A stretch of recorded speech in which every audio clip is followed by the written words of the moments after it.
2021年虽然受到疫情冲击，不过但市的公务建设并无停顿，包括中央补助总共执行大约800亿建设，其中北外环等道路桥梁有641亿外。重大建设包括炮校重建、大台南会展中心、亚太国际棒球训练中心等等，嘛各达171亿外。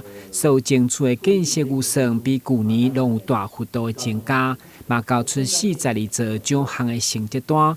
商务干部局长嘛意向市民报告，并且延续重大建设来展望未来。这个北外环大概将近200亿。那这个目前我们已经第3期，明年3月就会完工。那另外大概就是它南科附近的这个交通，像树谷大道啊，这个大概明年都会开工。这个曾文溪大桥大概66亿，目前正在设计。那这个北外环和中山路一个中山高速公路的这个系统交流道，目前高速公路局它目前正在设计。特色游戏场，目前大概正在进行的有20间。那明年的话呢，我们市长再加码，大概会加7间。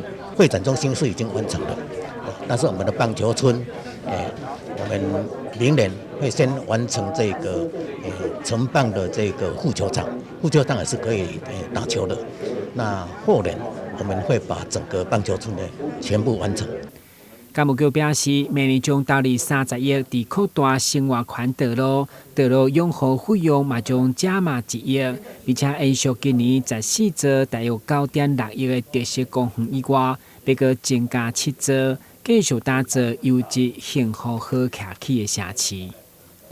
攻击赞不赞？看向左前方。攻击赞不赞？赞。台新闻管制何乔邦采访报道。